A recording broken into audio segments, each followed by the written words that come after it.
Hello, everybody. Good evening. My name is Larry Cretion. I'm the Executive Director here at Green Energy Consumers Alliance. And tonight, most of the presentations will be done by Anna and Loie, but I'll kick it off and wrap it up. So if you could, next slide, Anna. As you probably know, we're a nonprofit organization. We were founded 40 years ago. It's a big year for us. And our mission is to speed the transition to a zero carbon future. We are based in Massachusetts and Rhode Island with offices in Boston and Providence.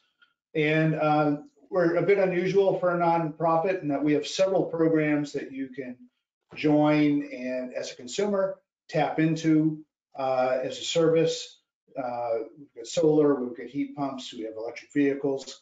Our biggest program by far is green electricity, in particular municipal aggregation. But we also do advocacy, which is maybe more typical of a nonprofit organization, and that means we lobby the state houses of Massachusetts and Rhode Island. We're looking for climate action. We're looking for policies on energy that are pro-consumer and pro-environment. Tonight, you'll hear from myself. You'll hear from Loie Hayes, who's our energy efficiency coordinator. She'll talk about buildings, and Anna Vanderspeck is our electric vehicle program director, and she will talk to us about transportation. All of tonight we'll talk about particularly how the Inflation Reduction Act moves the needle on the things that we like. So first of all, everyone is muted to avoid background noise. If you have questions, we wanted your questions. Please put them in the question box on your screen. We'll answer questions at the end. And afterwards, it'll take us a day or two, but we will get the slides to you by email along with a link to the recording after the webinar. Next slide. So the presentation will include a big picture. What's the Inflation Reduction Act all about? Anna will go into transportation. Loie will go into heating and buildings. I'll touch on electric power and some other issues, and then the question is, where do we go from here? So the big story here is the Inflation Reduction Act is by far the largest investment known to humankind for climate action. No other country has ever done this before, as much as this before. There's money in the budget, in the federal budget, but there's also a ton of tax credits. And it's estimated that that will add up to about $369 billion over 10 or 12 years. But that's just an estimate because the tax credits are mostly open-ended, meaning that the tax credits will cost less if people don't take advantage of them, or the tax credits will cost the government more if more people take advantage of them.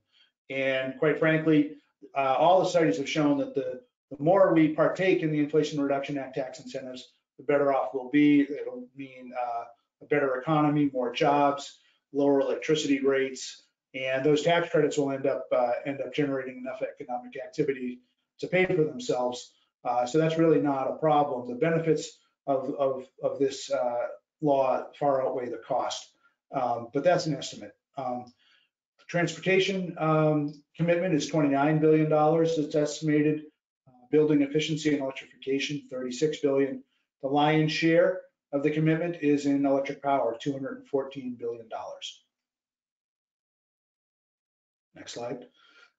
This slide shows that on an annual basis, how much money is the federal government spent on clean energy over time. In the 1990s, it was $4 billion. It kind of creeped up a little bit in the first decade of this century. The Obama stimulus, as you might remember, the American Recovery and Reinvestment Act, did quite a bit to add to that. Those numbers are annual spends over time. But now we just sort of gone to a new level. It's estimated to be $79 billion a year. Most of it's from this Inflation Reduction Act. A good chunk of it is from the Infrastructure Investment and Jobs Act, also known as the bipartisan infrastructure bill that happened about a year before. the Inflation Reduction Act. But then there's also a pretty serious commitment to climate action in the CHIPS Act. That's the one where the main purpose was to try to get enough manufacturing capacity to produce the computer chips, because the shortage of chips is one of the things that has created a supply chain issue. But there's a lot of good green incentives in that, in all three bills. Now, the Inflation Reduction Act has some other components to it that sort of justify the title of Inflation Reduction Act. But we're not here to talk about the healthcare issues and other issues.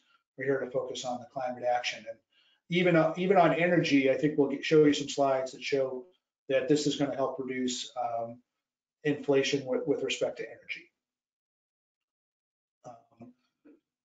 Now, what gets us excited is, we want to see climate action. We want to see a reduction in greenhouse gases. This bill absolutely produces that. It's expected by conservative estimates that this will reduce greenhouse gas emissions in the United States another 40% by 2030. It does that through a lot of tax incentives to consumers and to businesses who deploy or buy clean energy solutions. But it also gives a lot of incentives to companies that will make clean energy devices, the companies that make wind turbines, solar panels, electric cars, battery storage, all those things. And so to try to build in America and ease up on that supply chain. And so the circle there shows proportionally how much reduction we're going to get from each of the sectors. And as you can see, the electricity or power sector is going to produce the largest emissions. The transportation sector is going to be second in terms of emission reductions. But then we also get emission reductions from buildings, industry, methane, land carbon sinks, which is sequestration and whatnot. One of the talking points we have throughout this whole thing is that states can prepare and organize to maximize these benefits. Massachusetts and Rhode Island each have laws that mandate greenhouse gas reduction. We're very proud of that. By 2030, Massachusetts emissions have to drop 50% by 2030 compared to 1990 level. Rhode Island will be 45% by 2030. And those commitments were made before the Inflation Reduction Act. Now with the Inflation Reduction Act, the whole cause is becoming less expensive. It'll make achieving our goals less expensive. And so we're excited about that. It's good for taxpayers, it's good for ratepayers, and let's hope that we can even surpass the goals that we have set. Here is a presentation from the Rhodium Group.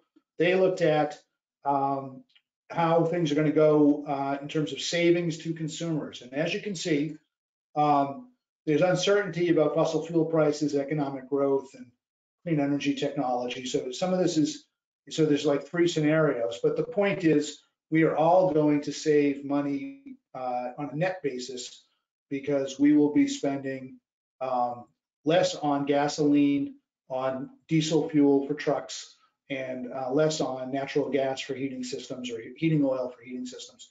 We'll be spending more on electricity to heat our homes and to move our cars. But the point is that we will be saving on a net basis. It's going to be cheaper to electrify the country than what we've been doing. So it's a nice byproduct of all this. And one of the issues is what we'll get into is the more wind and solar power we put onto the grid, that will drive down electricity prices on a wholesale basis, which will eventually result in lower retail prices. So why does adding wind and solar drive down wholesale electricity prices? That's because once you build the wind turbine and the solar panel, you can essentially lock in something that has no fuel cost and therefore very little operations and maintenance cost. And so with the more wind and solar we put on, we reduce how much natural gas we're going to need to burn to keep the lights on. And natural gas has really been the cause of the electricity rate increases that are now being seen around the world. Next slide. An important aspect to all this that we are happy to see is that the Inflation Reduction Act has a lot of great provisions that would constitute environmental justice. Solar projects, for example, will get a big boost if the solar project is in a low-income area or if the output of the solar project benefits low-income people. And so instead of a 30% tax credit, it'll get a 50% tax credit. We think that's a great idea. A lot of the home electrification incentives that are available, Loie will go into the details, are enhanced for low and moderate income families. LMI means low and moderate income. So we think that makes sense. A tax credit to do something in terms of home electrification might be fine for me, but it wouldn't be enough for somebody who doesn't have income enough to even pay much of an income tax, but they will get a rebate, for example. And then there's this big thing called the Greenhouse Gas Reduction Fund, also known, more commonly known as the Green Bank. And that they're putting $27 billion into that. Next slide. That's will be designed to provide low-cost financing for clean energy projects. $7 billion is going to be set aside for states and tribes to provide grants and loans for low-income and disadvantaged people. Another $8 billion will go to financing projects in low-income and disadvantaged communities. And then the remaining 12 to a general bank for the country. What has to happen here is this is going to be set up by the Environmental Protection Agency, perhaps announced. We may hear about it in January or February, and then states will be able to go to the national bank for some of this funding. And so, I'm envisioning that, you can pick it. It could be anything in clean energy, but if you want to tie some of it together, a project involving solar, for example, that is targeting low-income folks, they could get a 50% tax credit, and they could perhaps get a very low interest or zero interest loan from the Greenhouse Gas Reduction Fund. So they would end up having, a very economically sensible project, and the benefits go to low-income people. You can imagine the use of this bank for electric school buses or supporting programs like Mass Save and Rhode Island Energy Wise. Next slide. So here's another slide that shows that electricity rates will decrease and stabilize once we get a lot of wind and solar onto the grid. And what it shows is that we'll benefit more. Areas of the country that are overly dependent upon natural gas will benefit more than other parts. And that certainly means New England. New England has become overly dependent upon natural gas. That's why National Grid and Eversource and Rhode Island Energy have significantly increased their basic service energy supply rates this winter. And over time, this will not happen overnight, but over 10 years, you're going to see lower electricity prices because we're putting more wind and solar onto the grid, knocking off gas prices, which are very likely to be volatile and high under certain circumstances, like extremely cold weather, or unfortunately, a situation where Russia invades Ukraine and causes all kinds of supply issues. So this is an example of where when someone says to you, we can't afford the renewable energy, study after study has shown that it will drive down wholesale and retail electricity rates. Next slide. Now, transportation, and I'll turn it over to Anna, who is one of the world's foremost experts on climate and transportation. Well, thank you for that introduction. Not sure I deserve it, but I am more than happy to talk about the transportation parts of the Inflation Reduction Act. So we'll start with a big picture and then dive into some of the details. So first of all, big picture, the Inflation Reduction Act has lots of funding for lots of different measures that will clean up our transportation sector, and I have a whole slide dedicated to those coming up next. Equally crucially, the IRA extends the production tax credit to US battery manufacturing. So for those of you who have not heard of this before, the production tax credit is a mechanism that the federal government can use to support and expand manufacturing or production of some sort within the country. It's one of the big incentives that we've had in place to support wind power, and part of the reason why wind power has increased as much as it has over the past couple of years in the US. So it's very exciting to see this incentive now extended to battery manufacturing, because if we want to zero out emissions in the transportation sector, we have to stop burning all of the fossil fuels that we're currently burning and switching to cleaner methods. And basically all of that requires lots and lots of new batteries to store power and electrify transportation. So really glad to see that production tax credit.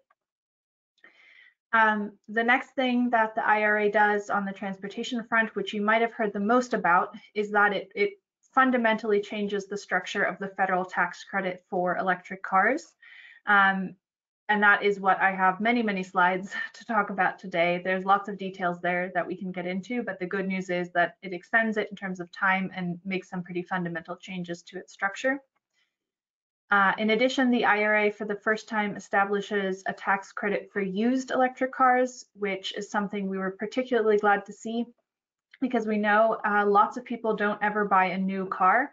But those people should have access to the benefits of electric vehicles too. So making sure that that tax credit is available for used car purchases makes the technology available to more people. And then finally, the IRA establishes a new tax credit for commercial EVs. A huge percentage of the miles that are driven on our roads every year are from commercial vehicles, not passenger vehicles. And this is the first time now that we have an incentive at the federal level to electrify those fleets.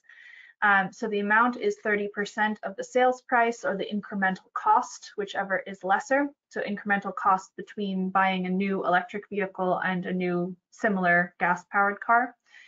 It's capped at $7,500 for vehicles under 14,000 pounds and capped at $14,000 for vehicles over 14,000 pounds. That last bullet means that the tax credit is not just available for light duty vehicles, but also medium and heavy duty vehicles, which we have talked about before as being some of the worst offenders in terms of both greenhouse gas emissions and the types of localized air pollution that harm people's health. So really glad to see that that commercial EV tax credit covers those larger and dirtier vehicles. I mentioned that we have a whole slide just for funding. This is that slide. There are billions of dollars going into making sure that the supply chain to produce electric vehicles comes back to the United States or grows in the United States. So there are $20 billion in loans available for new clean vehicle manufacturing plants. There's $2 billion in grants available for automakers who want to revamp existing car plants into ones that can produce electric cars. There's $3 billion to electrify the US postal fleet, another $3 billion for ports, which are often some of the worst offenders in terms of localized air pollution, and then $1 billion for zero emission trucks and buses across the country. All of this is good news and complements the other parts of the IRA that we'll go into next. So for those of you who are maybe not familiar with our programs, we have run a program called Drive Green for several years that helps people get into electric vehicles and replace the gas-powered cars they have with EVs. And for years, there has been a federal tax credit for electric vehicles that has helped make those purchases possible. The IRA pretty fundamentally changes that tax credit in lots of different ways, so we're going to go through that in a couple of slides here. So the first thing you should know is that most of the changes I'm going to describe go into effect in 2023. So right now we still have the old federal tax credit system with one minor edit that we'll talk about, but otherwise everything else I'm talking about will not start happening before January 1st of next year. The biggest first change that the IRA made is that the federal tax credit is now valid through 2032. It was extended for 10 years, and it removes the per manufacturer cap. So the way that the current federal tax credit is set up, the tax credit starts phasing out once a manufacturer has sold 200,000 units in the United States. That has resulted in those manufacturers that moved first and fastest, like Tesla and General Motors, to first lose the federal tax credit, which is not ideal and something we were really glad to see the IRA rectify. So as of the beginning of 2023, that cap will disappear and those manufacturers will be eligible again for the federal tax credit. Secondly, the IRA adds some new income requirements to really target the incentive to people for whom it makes an actual difference in terms of whether or not they will be able to purchase that electric vehicle. And those income requirements are set at $300,000 for joint filers and $150,000 for individual filers. In addition, the federal tax credit is now a clean vehicle credit because for the first time it also includes fuel cell vehicles in terms of the models that are covered. And then finally, and most crucially, it adds 3 new vehicle requirements that manufacturers have to meet in order for their vehicles to qualify for the federal tax credit. The first of those is that the assembly location, the final assembly location, must be in North America. And this is the one requirement that has already taken effect. It took effect on August 16th when President Biden signed the IRA into law. And so basically as of that moment, the list of vehicles that qualify for the federal tax credit got shorter because many of the vehicles that are available are not manufactured or assembled, I should say, in North America. Secondly, the IRA adds a price cap. It distinguishes between types of vehicles. So for SUVs, pickup trucks, and vans, the price cap is $80,000. And for sedans and hatchbacks, it's $55,000. That requirement kicks in starting in 2023. And then thirdly, the IRA introduces a set of battery requirements around the minerals and the battery components that kick in 2023 and then start ramping up after that. This third bullet has 2 sub-bullets, which we'll talk about here. We're explaining these here because this is a webinar that goes over the details of the IRA, but as a consumer, this is not something you will need to commit to memory. The IRS will present us with a list of vehicles that qualify and you can work off of that. But so that we all understand what is determining what is on that final list, we're going into the details. So the first detail here is that starting in 2023, 40% of the battery's minerals by value must be mined or processed in North America or a country with a free trade agreement with the United States or recycled in the United States. There are a lot of ors in this phrase, and that is intentional.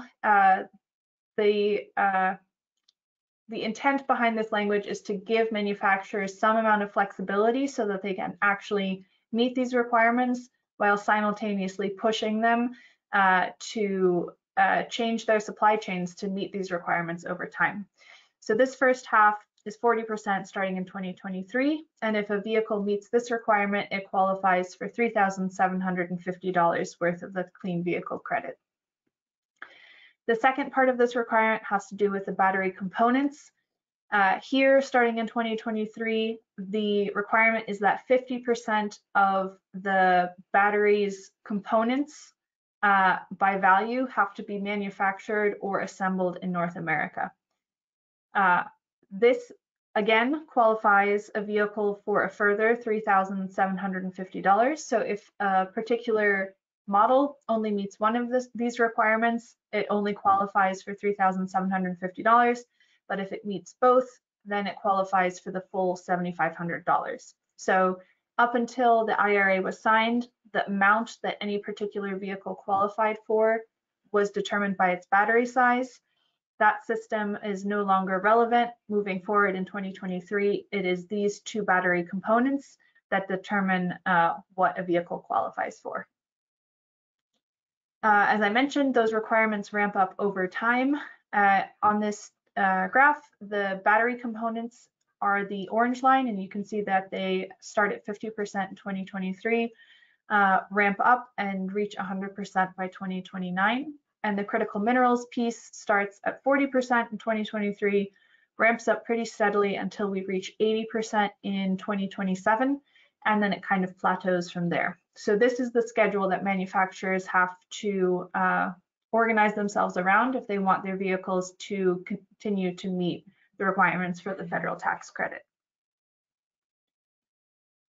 There's one other detail in this battery components piece, which is around foreign entities of concern.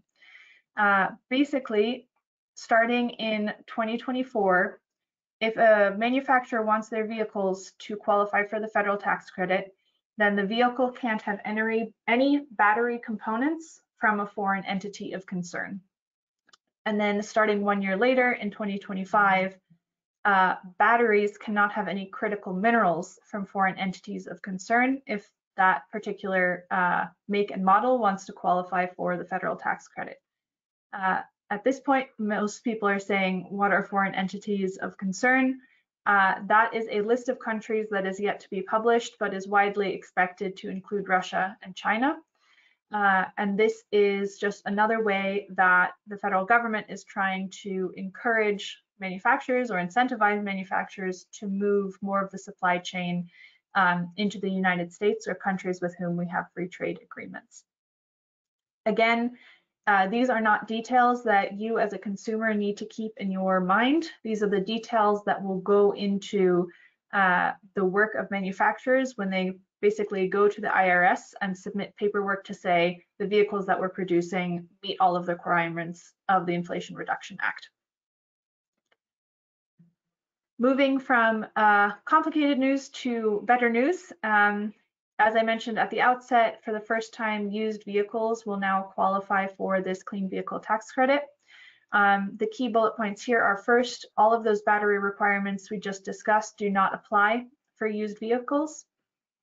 The amount of the used clean vehicle credit is $4,000 or 30% of the sales price, whichever is lower. In order to get this tax credit, you have to purchase a vehicle from a dealership. So if you find a used EV on Craigslist and buy it from some individual, you will not qualify for this tax credit. The vehicle itself must be at least 2 years old and cost less than $25,000. The credit only applies at the first resale. So if you purchase a vehicle from a dealership that has already been purchased used once before and taken the used vehicle tax credit, you won't be able to access it. And then finally, there is a lower income threshold for the used EV credit. So for joint filers, it's $150,000, and for individual filers, it's $75,000. And then finally, one piece that we are particularly excited to see is that the IRA intends to make the federal tax credit available at the point of sale starting in 2024. What that means is if you are going to a dealership or a retail store looking to buy an electric vehicle, you can choose to transfer the value of the tax credit to the dealership at the point of sale, which means that they can then lower the price that you pay upfront by the amount of that federal tax credit. This is really important because not everybody can afford to shell out a couple of $1,000s and then wait until tax season to get refunded. So making this incentive available at the point of sale should make these vehicles available and accessible to lots more people. But the details on this are still TBD. There's a lot that needs to be worked out in terms of exactly how this is going to work, who at the dealership is supposed to do what paperwork do people need to fill out. All of that, basically the IRS now has a year to figure out because this is supposed to start coming into effect in 2024. So all of that was a bit of a whirlwind. So to summarize it, we'll go through a quick timeline, starting with this August. Once President Biden signed the Inflation Reduction Act, that assembly location requirement kicked in. Otherwise, the next step is in 2023 when the manufacturer cap disappears. New requirements are added, like the income requirements, the battery requirements, and the vehicle price cap. and the credit becomes available for used cars for the first time. Starting 1 year later in 2024, that vehicle foreign entity of concern requirement kicks in, and the point of sale option becomes available. From there through 2032, those battery requirements ramp up over time.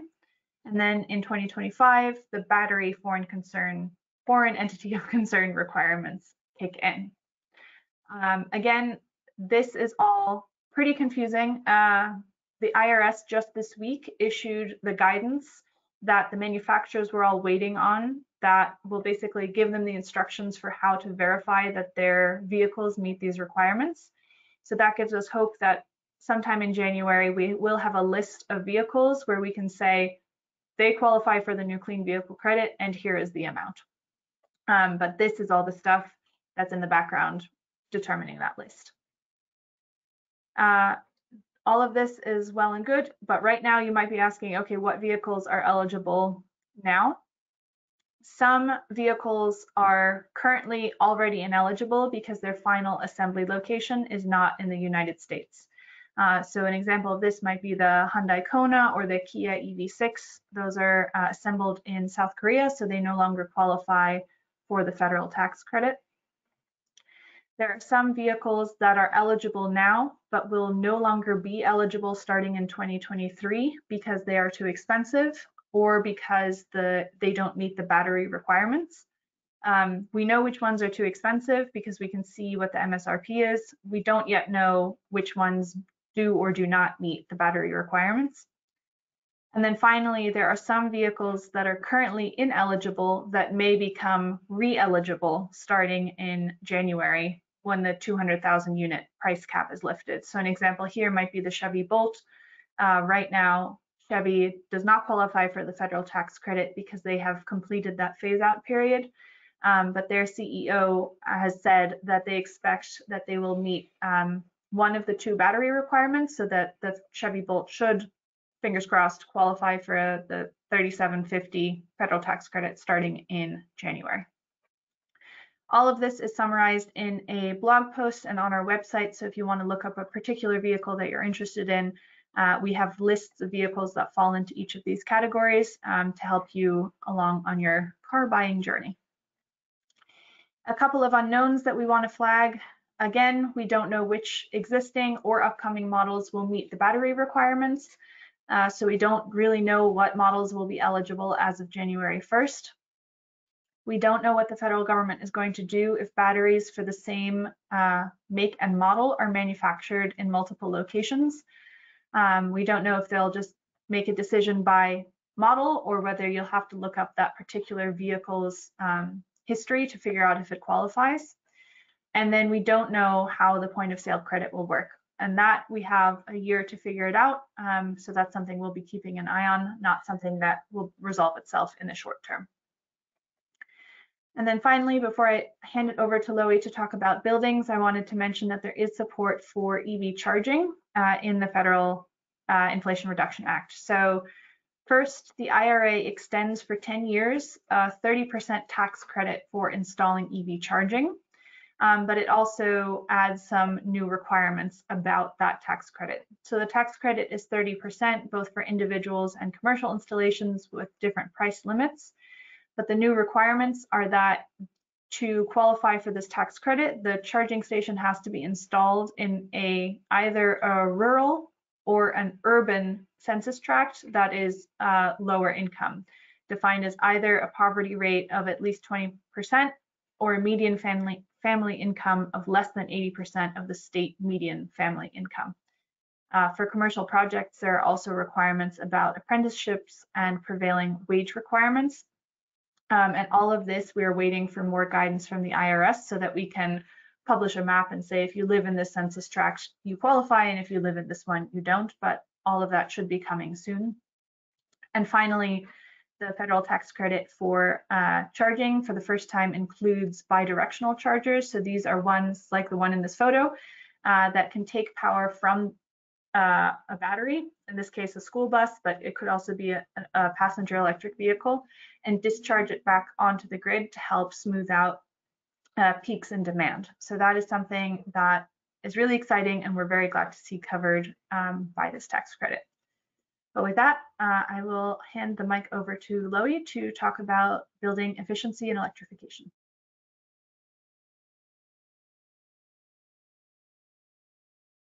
Loie, we can't hear you. Thank you very much, Anna. Great presentation, and why don't you go to the next slide? All right, so big picture, roughly $50 billion in federal allocations over the next decade, divided into roughly 3 chunks. The biggest is the tax credits, $33 billion. That is divided between a tax credit to expand non-fossil fuel generating capacity, think solar panels, and the other one is for reducing fossil fuel usage, think insulation and heat pumps. The next is $9 billion in energy efficiency, and this is divided into 2 rebate programs. One is for high performance renovations, and the other is for electrification, specifically for middle class and low income homes. The last chunk of change, about $6 billion, is divided into smaller programs. This will assist nonprofits and commercial businesses and federal, state, municipal, and tribal entities with building decarbonization type projects. Next slide, please. So the biggest tax credit goes to expanding homeowners' ability to harness energy from the sun and from the ground, and then to store any excess energy in batteries. Solar PV, geothermal heat pumps, solar hot water heating, and the battery storage is the first time that batteries will be covered in the residential clean energy tax credit. And there is the direct pay option, which Larry will talk about a little bit later, for entities that don't have a tax liability. The next slide, please. So the other tax credit, again, as I mentioned, is the energy efficiency for reducing your energy load. This is another tax credit that was set to expire, but is now expanded. This allows you to write off up to 30% now of your energy improvements. And in the past, this was limited to one lifetime amount of $500 that you could take off your taxes for an energy efficiency improvement to your home. Now you can claim a tax credit for energy efficiency every year for the next 10 years. It can't be the same project, so you can't buy a heat pump in year 1 and then roll over, taking a new tax credit for that same heat pump. It has to be something different every year. But it's great that it's now both removed and increased. The tax credit now for heat pumps is up to $2,000, and there's a lot of other things that are covered as well. Next slide, please. So on to the rebates. First, we'll talk about the homes program. This is the one that is eligible. Any income level is eligible to apply. And this rebate is based on the projected energy savings of the total retrofit on your home. So to apply for a home's rebate, you'll need to work with an energy professional like a HERS rater to measure your home's total energy usage now, and then to project how much you'll be using after your renovation. And as you can see from the graph, the increase of the amount of the rebate increases when your energy savings are projected to be 35% or more. And it also increases if the occupants of the home are low or moderate income. And if you have a multifamily house, that has to be a majority low or moderate income to qualify. These rebates are going to be administered by the states, and we don't yet know how quickly Massachusetts and Rhode Island we'll be ready to take applications for the IRA rebates. Next slide, please. So the second rebate program is the high efficiency electric home rebates. This is income qualified, but it's up to 150% of AMI. Sorry, I left out the I in the slide there. Area median income. And in the Boston area, 150% of AMI is about $200,000. So a lot of moderate income households will be able to qualify for these rebates. At the 150% of AMI level, you'll be able to get 50% of your cost up to these levels, as shown in the chart. So, for instance, if a heat pump cost you $16,000, you could get that full $8,000. But if it costs you $10,000, you could only get $5,000 under this program. Now, if your income was less than 80% of area median income, you would get up to 100% of your cost. So if you got a heat pump that was $8,000, you could get $8,000 from this rebate. And we don't know yet exactly how the federal rebates will overlap or not, can be combined or not combined with the state energy efficiency rebates, like from Mass Save and Rhode Island Energy. But if they are stackable, then potentially you could get $10,000 for a heat pump from Mass Save, for instance, and $8,000 from the high efficiency electric homes rebate program. And if you qualified for both homes and the high electric homes rebate, you could apply for both, but not for the same thing. Again, that heat pump would have to be one program or the other, but you could do the heat program with one program and then say installation or an electric stove with the other one. Next slide, please. There are a number of additional investments. As I said, those smaller programs, $1 billion for affordable housing renovations through HUD, $2 billion for developers of new residential buildings, $1 billion for commercial buildings, worker trainings, and federal buildings, and $1 billion for states to adopt efficient building codes. So lots of resources out there. And before I leave you, I'll just point out some resources that we recommend if you're considering a renovation project.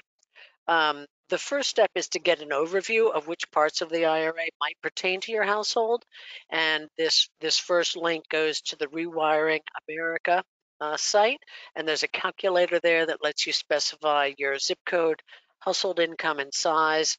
So you can start to see which incentives might apply. The second is a home decarbonization planning worksheet from the Mass Clean Energy Center. This just guides you to consider all the ways that your household currently uses fossil fuels and when you might want to replace those with something renewable. The third is a link to our Energy Sage partner site. If you're going to change over from fossil fuels to electricity, you're going to increase your electricity usage. And the cost of that electricity is now determined by your utility, but you could lock in that cost with your own solar installation or a community solar subscription. So use Energy Sage to find out how much is your electricity going to cost, and that will allow you to project what's the life cycle cost or what's the lifespan cost of the electric appliance that you're planning to install. And finally, all of us are needed to think about heat pumps and how we're going to switch over from fossil fuels to electric heating. We have a great program, partnership with Abode Energy Management, and you can get trusted advice at our site there. And now I'll turn it over to Larry for the final section of our slides. Thank you, Loie. Folks, if you want to learn about heat pumps, I recommend that you look on our events page. Loie does a lot of heat pump 101 presentations where she brings in Abode Energy sometimes and talks about how to think about heat pumps. And it's a great show. You'll learn a lot about heat pumps. Much easier to get a ticket to one of those than to a Taylor Swift concert, and I think it's more fun. So I recommend that. We all need to figure out how to get into a heat pump before too long. And Loie does a great job with that program. Moving on to electricity. The tax credits and the incentives and so forth in the Inflation Reduction Act are going to produce an incredible amount of wind and solar. If you look in front of you, the yellow part of the graph is indicating what we were probably expecting to get over the next several years without the Inflation Reduction Act. But when you add the incentives in the Inflation Reduction Act, you get the orange on top. Now that's just an estimate. Again, the tax credits that are available could be could be taken advantage of to a greater extent, and we could go even beyond the line at the far right of each piece. That's utility scale solar and onshore wind. We expect offshore wind will be a huge supply source for New England over the next 10 years. So we're pretty excited about that. That's where the job creation is. That's going to drive down the electricity prices and benefit everybody, reduce the emissions. Go. Battery storage is getting a lot of attention in the Inflation Reduction Act. Now you can get a tax credit for solar at your home or on your community school, but you can also get a separate tax credit for just the battery for the first time ever. They don't necessarily even have to be purchased together. And so you can see on the left-hand side of the graph how much battery storage we have had in the United States. And then it's going to go up quite a bit it's expected in the next 10 years. There's a lot of market advancements in battery storage, but we're going to essentially double the amount of battery storage on the grid because of the Inflation Reduction Act. And that's important. Wind and solar are our favorite flavors. They're zero emission. They create jobs here in the United States. And when they run, as I said before, there's very little operations and maintenance cost. However, they are intermittent, and there will be times when we go a couple of days without a lot of wind power or without a lot of solar power, and it's nice to have battery backup. There will be days in the not too distant future where the amount of wind and solar on the grid could be larger than the amount that we're using at a given time. I want you to think about a very sunny and windy day in April or May, for example, or in the fall. And that's an example of where we don't want to curtail any of that good clean production. We want to capture it in a battery and use it perhaps the following day when we would rather use the clean power that went into the battery than dirty power that would be injected into the grid. Next slide. So there's a slew of tax credits, as I said. Developers of large projects can choose. They can get a production tax credit where they get paid by the kilowatt hour, or they could get an investment tax credit, which is a percentage of the total cost of the project.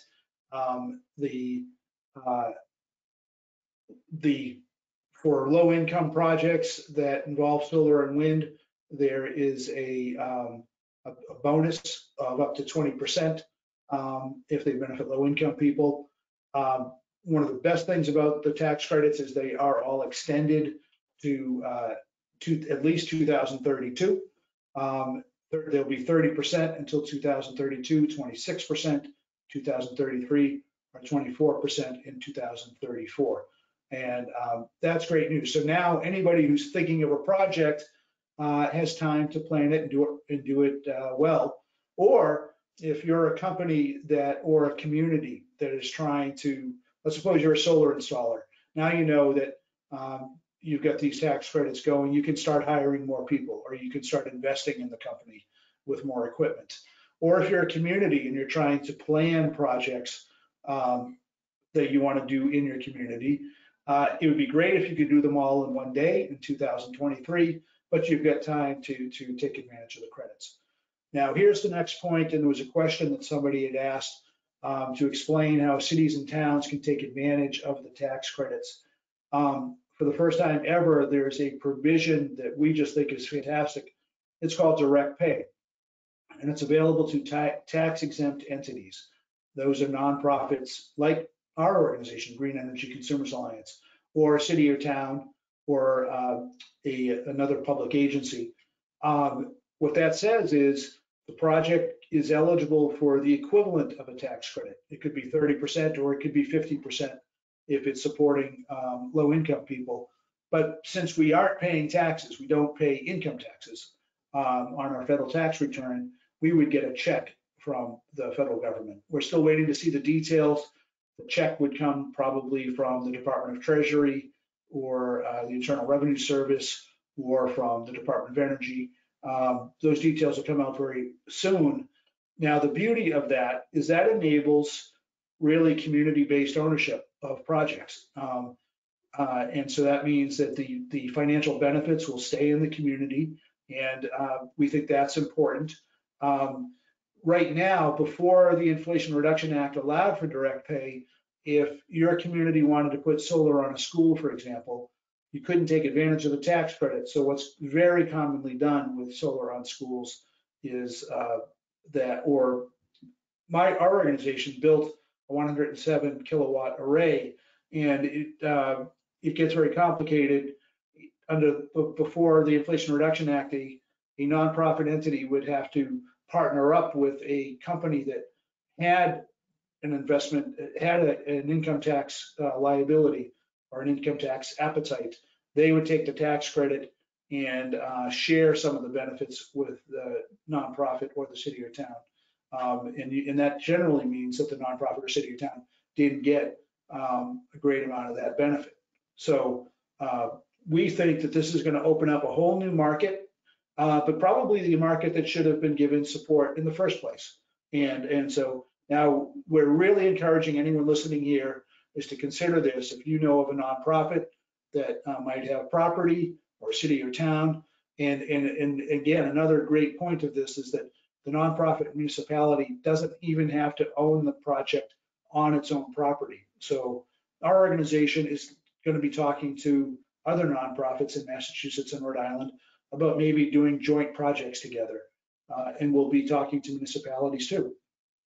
And again, a great point regarding environmental justice is there's a 20% bonus tax credit if the project is located in a low-income community or benefits low-income people. Now, one thing we're waiting to see is which communities are identified as low-income communities. What's the definition of that? I think we'll probably hear about that within a month or two from the federal government. So what do we all do now? We'll talk about what we can do at home, in our communities, and in our states. First of all, if you haven't seen this, go to it as soon as you can. It's rewiringamerica.org and look for the IRA calculator. They do a great job with this. Plug in your zip code, indicate whether or not you own or rent, indicate what your household income is, whether you are filing singly or jointly, and how many people are in your household. And that will essentially list all the tax credits that you're eligible for, but then it'll also tell you if you're eligible for some of those rebates that are income tested, the ones that Loie talked about before. And so what it'll produce is essentially a bottom line for you. It tells you about the total number of tax credits and rebates that you can achieve over 10 years. And think of it as your bank account. That's your clean energy bank account that you may think of a number of projects. You can't do them all in one day, but you'll be able to say over a period of time, like in my house, we're thinking about upgrading our electrical panel. We're also thinking about so that we can then enable the installation of an induction stove and a heat pump water heater and heat pumps. And so we'll be able to plan those out. and know that a portion of the cost of each one of those projects is something that I can see right there on the calculator. So as individual households, we recommend that you look at that. Next slide. Cities and towns, we're really recommending that you up your planning game. If you're a citizen who has good contacts in city or town hall, ask them what they're doing to pay attention to what's available from the Inflation Reduction Act. The city or town could be identifying sites for projects. They might want to hire consultants who have expertise in putting projects together. They might identify the partners that they might hire to do the work. And they might want to determine whether or not their city or town is eligible for perhaps the benefits that benefit low-income communities, for example. And again, this is, when we're talking clean energy, we're talking a variety of measures and technologies. And so we like this picture because there's a school that you could put solar on top. You could also put storage in there. You could make it so that the community is more resilient. You could turn it into a microgrid, for example, and you could electrify that bus. And all those things are now made more possible because of the Inflation Reduction Act. But this is not money that's going to come from the sky, dropped from a helicopter.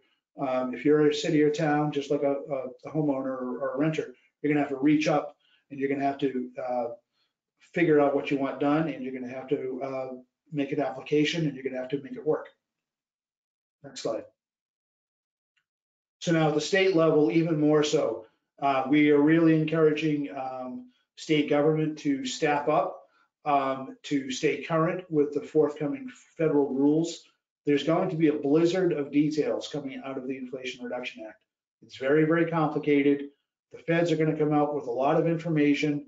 A lot of the projects, a lot of the incentives are going to flow through state government. It might be Massachusetts Department of Energy Resources, Rhode Island Office of Energy Resources. A lot of the projects and incentives are going to come through the housing agencies and such like that. Maybe the Department of Environmental Protection in Massachusetts, the Department of Environmental Management in Rhode Island. So the feds are going to provide guidance to states where we expect that the state should be looking for those resources and paying attention. States and cities and towns should look for shovel-ready projects. And you don't all, it's not important that you do them all on January 1st. That's not practical. But the sooner we can get the projects done, the better off we're all going to be. And so the incentives will be there, and it takes time to make them shovel-ready. So let's get working on it. And then it's important to know that not all the grants are just going to be handed to states, cities, and towns. A lot of them are going to be competitive. And so I happen to know of a proposal that might go in pretty soon. It's actually under the infrastructure bill that's very competitive, and it's got to go from the states. And I know some folks who want to do some work on storage for low and moderate income housing. And it's a great idea, but it's competitive, competing against other states.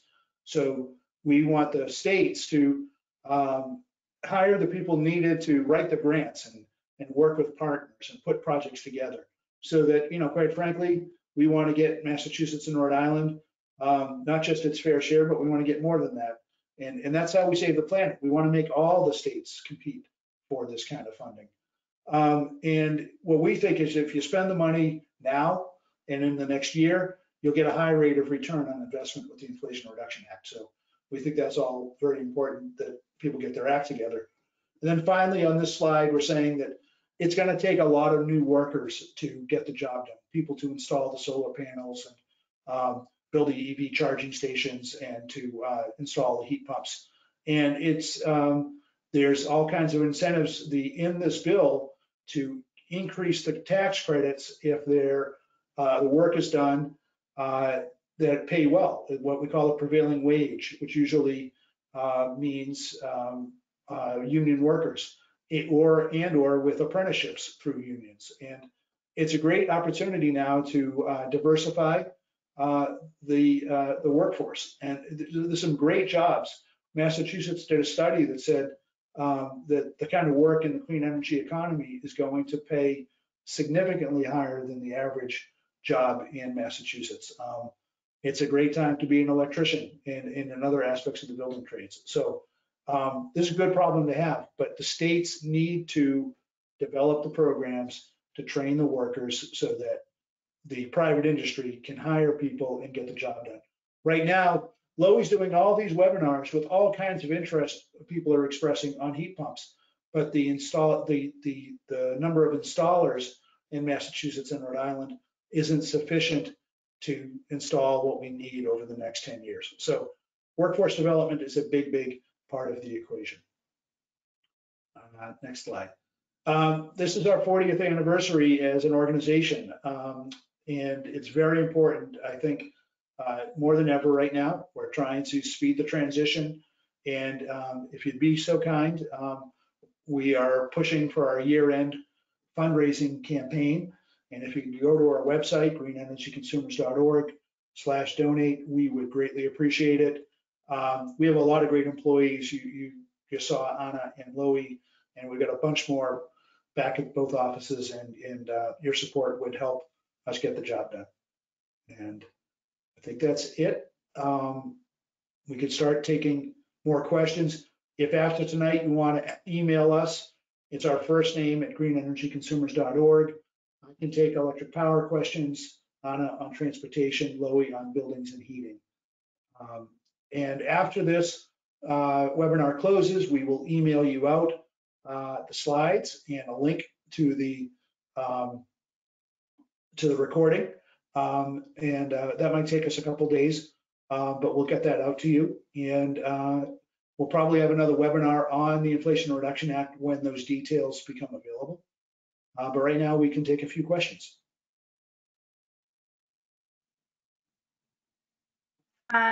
So there has been a steady onslaught of questions throughout the webinar. So thank you all for asking questions. As we went, there are a couple I think that are worth highlighting. We've done our best to respond in the chat, but some of them are worth talking about. So I will take one on EVs.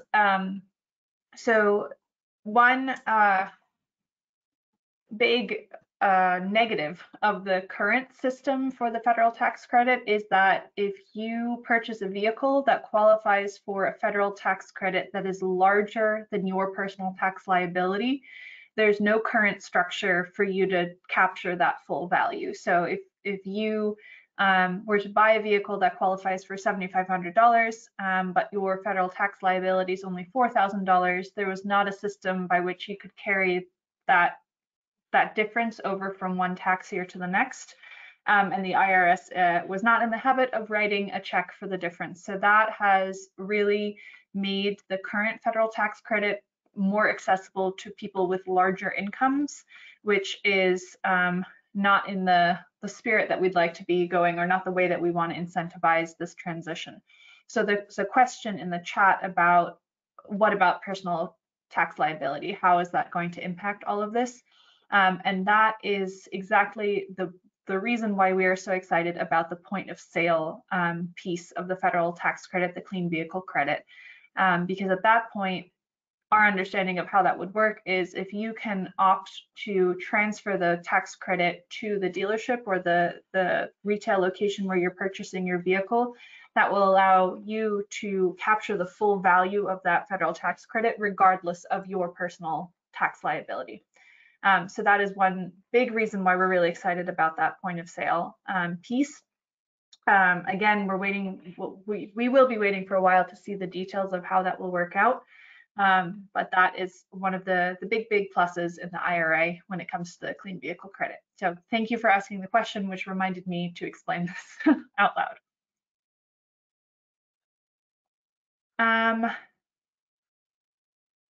Let's see about some other questions. Lowy, I see that you responded to a question that I think might be worth responding to out loud about how all of this can help community solar, public housing retrofits, and other public projects. how these benefits would transfer in those cases.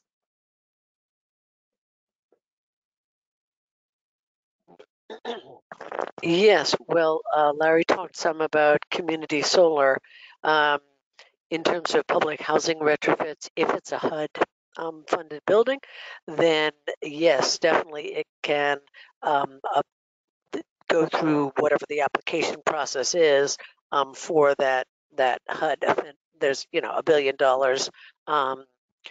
It's only $1 billion nationwide, so you have to work to get yourself to the front of that line. But it does allow you to approve energy efficiency, water efficiency, or climate resilience.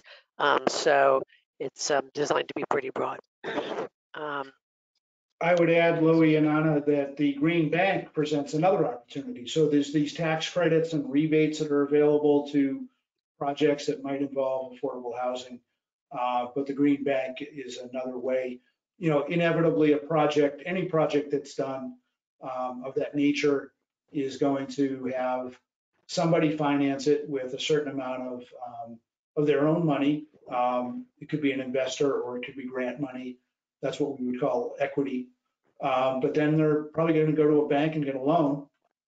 And the idea of the Green Bank is it's going to reduce the cost of borrowing for good projects. And so instead of paying market rate interest for one of those projects that society really needs, the interest rate would be lower. So we like that. Likewise, the homes and the high efficiency electric homes rebate programs, both of those would allow public entities to get rebates for energy efficiency rebate benefits of public housing.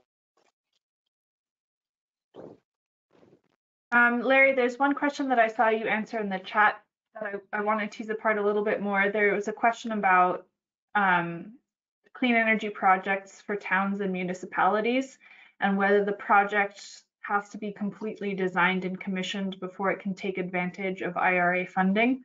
I saw that you wrote in the chat, yes, it must be completed, but I am confused.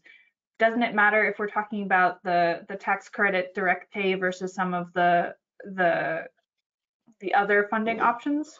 Basically, could you clarify and expand on your answer to that question? Yes, I believe the question was, can a community get a grant in anticipation of the project being completed?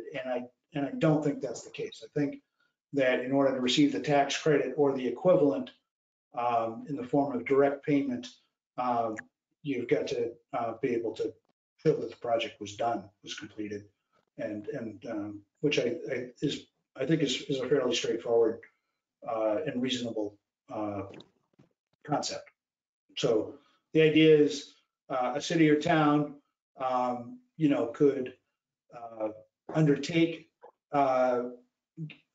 Imagine this. Imagine, say, a project that was $100,000, a solar project, and the tax credit starts at 30%, but maybe they can get it up to 50 or 60% because they did. They benefit low-income people. Then that kind of money, they would get a check for direct payment, and they might have to borrow money for the whole thing until they get the direct payment. So there wouldn't be a lot of, they'd have to upfront the money, but then they would get a lot of it back. And hopefully they would get a low interest loan to complete it as well. And I could take the one on electric service upgrades. So a lot of homes don't have enough electric service for the home to have a heat pump or to have other high electricity uses like charging station or an induction stove. The nice thing about the IRA is that you can stage these things over 10 years and work out a plan to do a little bit of something every year and continue to get rebates. So for instance, if you're thinking about a heat pump, but you have to do the electrical panel upgrade, if you don't need to do the heat pump in the first year, you might choose to only do the panel upgrade in the first year. And you can take the full amount of the rebate and the tax credit that first year. The tax credit for a panel upgrade is $600. But you can also get if you're doing the high efficiency electric home rebate, you can get up to $4,000 for a panel upgrade. You can also get a rebate for a heat pump, but the total that you're going to get. So you want to look at the details of the program. That's why I think that Mass Clean Energy Center worksheet might be very useful for people who are planning different projects, because you can really plan out what year do I need to get this done by, and which things you can add more and more columns, of course, to create your own worksheet about what are the incentives that can be gotten for the various things. And of course, you could do, a big projects that's would qualify under the homes rebate program that is based on total savings, total energy savings, and that might make sense then to do it all at once. But there's such a plethora of options. Look into the different options and weigh each one carefully before you proceed.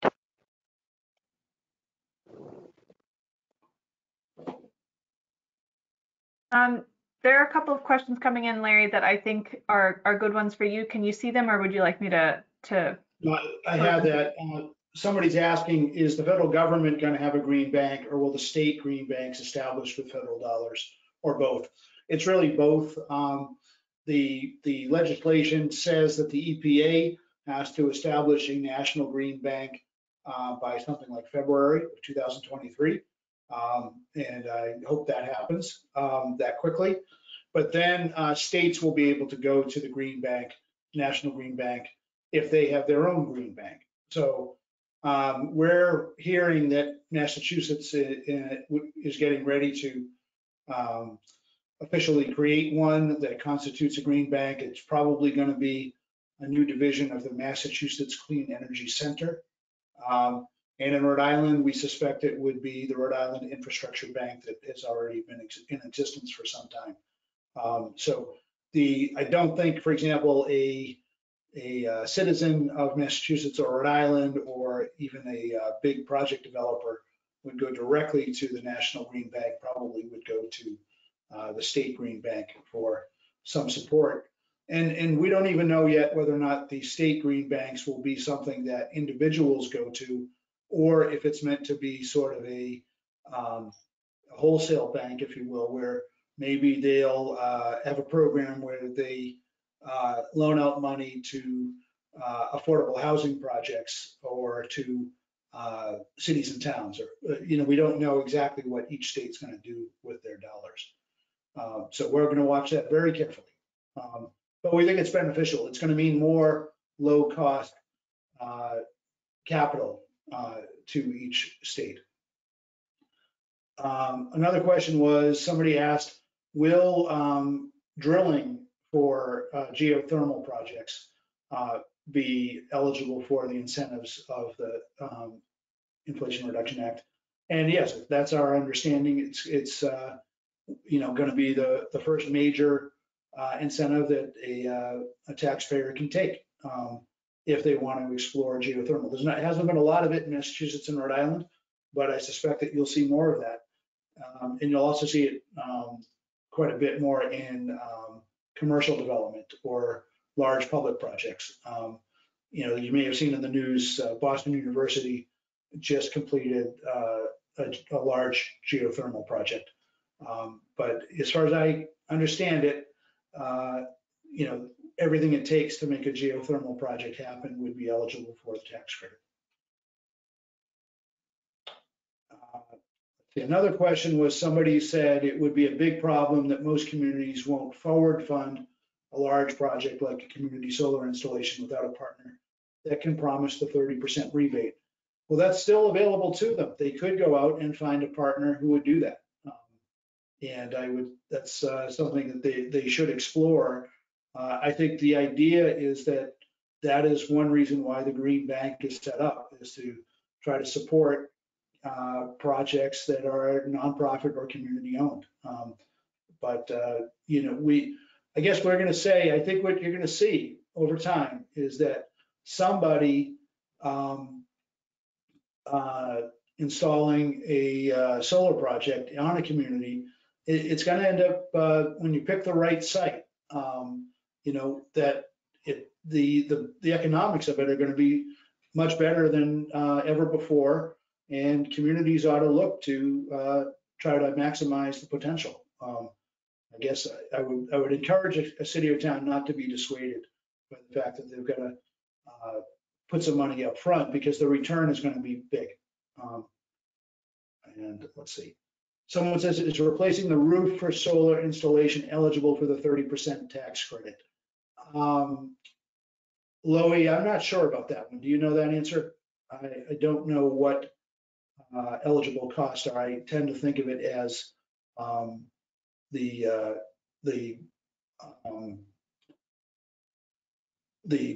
installation of the solar panels and the inverters and the racking equipment and such like that. What I've often heard of is many times that the rate of return that a project could earn can justify a roof replacement in addition. So I wouldn't count on the 30% tax credit applying to the roof replacement, but the total benefit should be able to support that. Yeah, I'm pretty certain that the roof replacement cost would not be covered under any of these IRA provisions.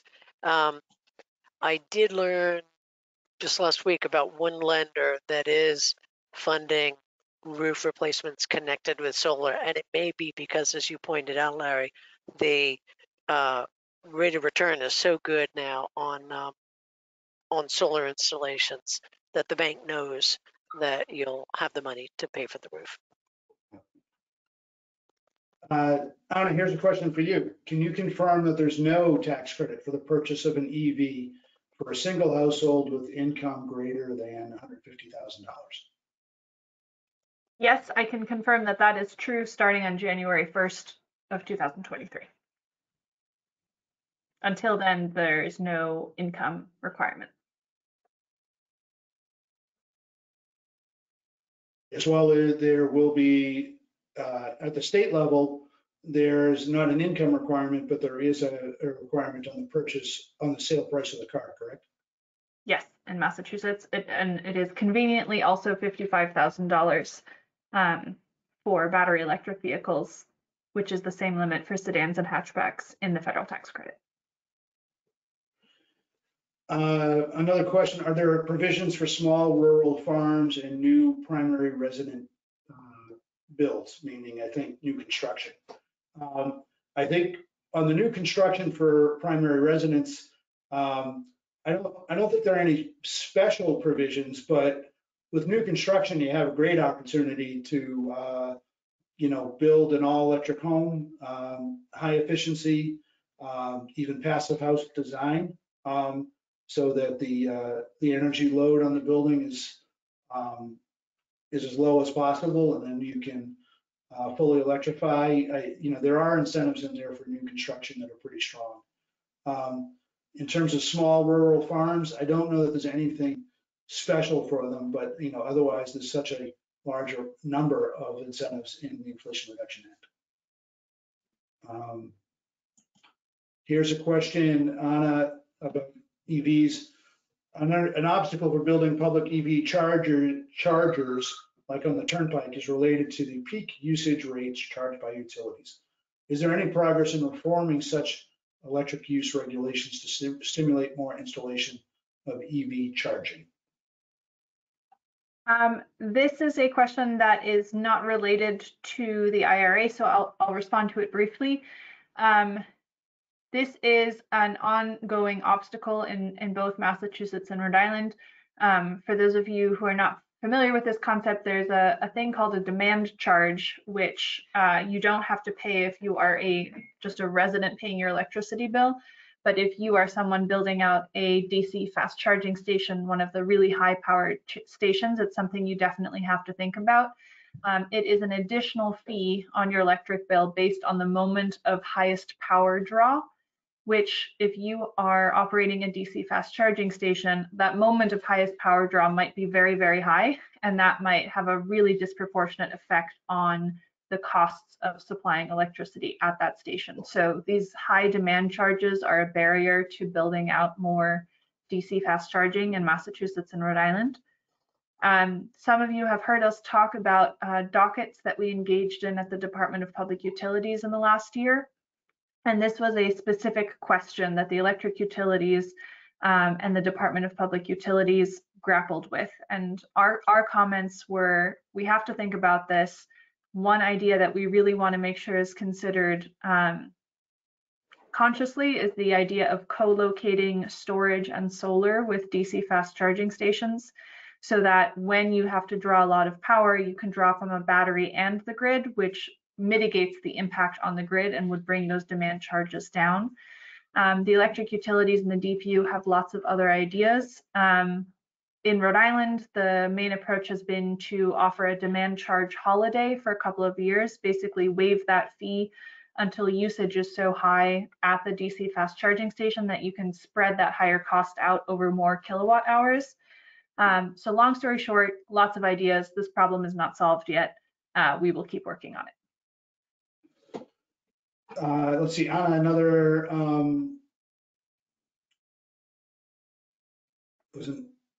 another EV question. If someone's getting a federal EV tax credit, do they have to owe enough taxes to receive that? Or in 2024, can they get a point of sale tax credit regardless of how much income tax they owe? That is the question that I paraphrased earlier about the point of sale piece and tax liability. So I think we've answered that one. Okay, great. And as well, you probably said, and maybe I missed it, but Massachusetts is working towards the same idea with the state rebate. Then a question was, does the issue of community ownership or direct pay apply to a town's municipal light department for example, purchasing battery storage for a town? And yes, it does. It's municipal utilities all across the country really should be paying attention to the Inflation Reduction Act, because they would be considered to be a public agency, a tax exempt organization. And so they ought to be trying to think of all the ways they can do solar and storage in their community. Another question. Is there any wisdom in going through our federal Congress people to access these funds? First of all, they did a great job. Our Massachusetts and Rhode Island delegation all supported the Inflation Reduction Act. That's really their job. Now it's up to the executive branch of federal and state government to implement it. And I would say, I don't think, I know for a fact that our senators and congressmen do not have enough staff to help individuals apply for these funds, but I do believe that if a city or town needed some guidance on how to navigate an application for a community project, I suspect that our Congress people would be happy to help out. I can't speak for them though. The question was, we're talking about federal tax credits with the Inflation Reduction Act, and that is true. What's great about this is it's, the federal tax credits are important with as an incentive, but they can be combined in most cases with any incentives that the states might have. Let's see. There's a question about what are the current restrictions in Western Mass for community solar related to net metering. I don't know the latest on that one. Do you, Loie?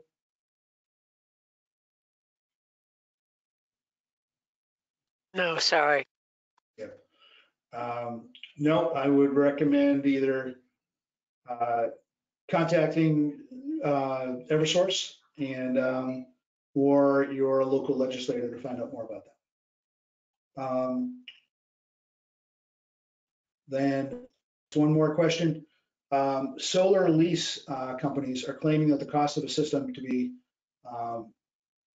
2 or 3 times bigger on a building permit, and that may be allowed to get them huge tax credit. Is there a limit on to what can be claimed as the cost of the solar system? Well, the federal government's not going to limit the size of a project that would be eligible for a particular tax project. But I would say if a company is inflating for tax purposes what they spent on a project, well, that would be fraud. So we don't want to see that happen. So can't really say. But yes, if a project cost, now there are some different examples of there are some incentives that that are more generous if the project is under 1 megawatt in size or 5 megawatt in size. But the incentives are there for all size projects, and that's really the intention, is to support projects that are small, medium, and large. When I say large, there will be major wind farms and solar farms supported by this project, by the Inflation Reduction Act. And then a question, are there any energy periodicals that you would recommend? I'll throw that out to Loie and Anna. What would you suggest people do to learn more about this stuff? If this is a trick question where the answer is subscribe to our excellent blog, then I will respond by saying subscribe to our excellent blog. We write a lot about different energy topics, both just basic consumer education and also policy updates or moments where you can take action to further some important policy. So I will put the link in the chat. There's a friendly subscribe button at the top right, and that will allow you to get an email in your inbox immediately when we post something, or once a week or once a month. So please feel free to do that. Yes, and I guess that's the right answer. I guess I would add a couple things. I think that Anna, Loie, and the rest of us at the organization have just become expert Googlers. There isn't really one place where you're going to find all that we need to know, and so sometimes we'll just see from time to time, is there an update regarding one aspect of the Inflation Reduction Act or another. I do think that you will begin to see more information coming out from the Department of Energy or from the EPA. One thing you might want to do is, if you're in Massachusetts, pay attention to the websites of the Department of Energy Resources or the Mass Clean Energy Center. And if you're in Rhode Island, pay attention to the Office of Energy Resources because they might be putting onto their website more information about what's coming down in terms of all this. Yeah, a lot of the state websites, if you go on the site and search on the site for a topic like Inflation Reduction Act or heat pumps or something like that, they will give you an option to subscribe to news about this topic. I do recommend that because it does put you in the early part of the loop, the information loop. Yes, that's a great tip too, Loie. And I'll also brag about our staff. Sometimes the media calls us because they can't find the information on a state website, and we might know it. And occasionally a state agency calls us and asks us what we've learned about the Inflation Reduction Act. And I like to say that we're brilliant, but it's also just the fact that we're paying attention and we're looking for news about the Inflation Reduction Act. And when we have news, we will pass it on to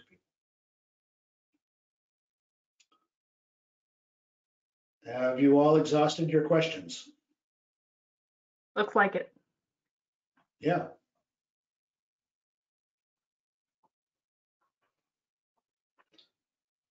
Well, with that, on behalf of Loie, Anna, and myself, we want to thank you all for attending. This is a great evening attendance. We had even more earlier today at noon. And so that gives us a lot of optimism. So now we've learned something about how to go forward and to accelerate the transition to clean energy. So if we don't see you before, happy holidays, everybody. Good night, everyone. Right.